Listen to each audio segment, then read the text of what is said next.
Bonjour tout le monde, c'est votre levier Robert Fortin aujourd'hui. Capsule numéro 3 au niveau de l'assurance hypothécaire. Je vous ai déjà expliqué au niveau monétairement l'économie qu'on veut faire. Je vous ai déjà expliqué toutes les clauses particulières qui concernent l'assurance hypothécaire. Aujourd'hui, je vous présente au niveau de l'assurance à pourcentage d'intérêt. En effet, il y a une institution financière qui est très présente au Québec et que beaucoup de mes clients et beaucoup de Québécois ont, qui utilisent une assurance hypothécaire à pourcentage d'intérêt. Par exemple, mon couple de 40 ans que j'ai déjà utilisé dans les scénarios précédents, je vais expliquer comment calculer au niveau de cette institution financière-là. Le couple décide de prendre une assurance hypothécaire, ça tombe à 3,93, donc 0,93% de plus pour prendre l'assurance. Donc, combien que ça coûte par mois pour cette assurance? Je pose toujours la question à mes clients quand je les rencontre pour être en mesure de savoir s'ils comprennent bien le principe de cette assurance-là à pourcentage d'intérêt. Souvent, les gens que je rencontre, ils font le même calcul.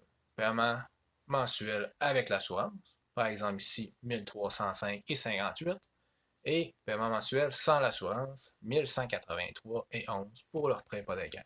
Montant total, 122,47 et les gens se disent, c'est le paiement d'assurance que je paye aujourd'hui. Donc, quand je les rencontre, je propose un produit, par exemple, qui coûterait 100 $. Les gens sont indéniables, disent tout oui. Mais si je rencontre quelqu'un qui a des problèmes de santé ou qui sont fumeurs, ça va être plus cher que le 100 $ que je proposerais. Par exemple, 130. Donc, les gens pensent 130 $, c'est plus cher que 122, donc je ne prendrai pas l'assurance. Mais en fait, le 122, c'est pas le vrai montant, c'est simplement la pointe de l'iceberg du coût réel de l'assurance. Pour vous l'expliquer le plus simplement possible, je vais prendre en compte simplement une année. Vous commencez au début de l'année 2018 à payer votre prêt hypothécaire sur 25 ans.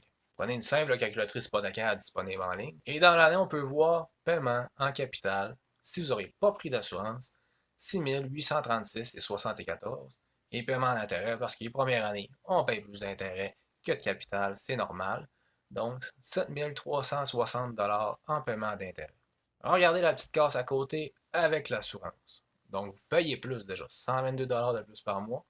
Regardez le paiement capital, 6 028 et 41. Là, on peut voir, oh, vous avez perdu en seulement un an 808 et 33 $ de paiement de capital, qui, au lieu que ça leur rembourser votre maison, c'est parti en intérêt. Puis pour le prouver, calculez le montant total d'intérêt payé. Donc ça a passé de 7 360 à 9 638.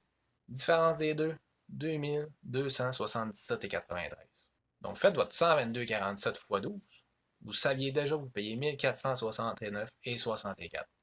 Rajoutez les 808 $ perdus en capital, vous tombez exactement avec le 2277,93. Je sais, actuellement, ça ne balance pas de quelques sous, j'arrondis.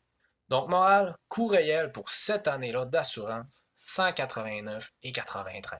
Donc, vous pensiez donner 122,47 $, mais en fait, vous donnez 189,83 $ en assurance en seulement un an. Et je vais vous ramener ça sur 25 ans total. Vous pouvez voir qu'à chaque année, vu que vous reste moins de capital, le prix de l'assurance diminue. Automatiquement, c'est sûr, c'est comme un taux d'intérêt. Mais à chaque renouvellement hypothécaire, vous avez une conséquence grave et reconsidère votre âge, donc augmente encore plus les taux d'intérêt. Conséquence, le prix augmente à chaque renouvellement. Et comme vous pouvez voir, ça devient très dispendieux à long terme, contrairement à la ligne rouge qui est une assurance hypothécaire individuelle que moi je peux proposer. La différence entre les deux, c'est toute l'économie directement dans vos poches. Donc au départ, faites déjà une bonne économie, mais vous évitez les augmentations à long terme. Donc j'espère vous avoir aidé à comprendre un petit peu le vrai coût de l'assurance à pourcentage d'intérêt. Je vous invite à partager en grand nombre parce que beaucoup de gens au Québec ont cette assurance-là. Ils ne savent même pas la conséquence réelle qu'a sur le coût d'avoir cette assurance-là pour leur budget personnel. Donc je vous invite à partager en grand nombre, pouvoir aider le maximum d'agents possible. Sinon, vous voulez comparer vous-même, je vous invite à aller sur l'effetdulevier.com, section comparateur. Vous êtes en mesure de voir le coût réel que votre institution financière à pourcentage d'intérêt vous coûte. Et sur ça, je vous dis bon levier. Bye.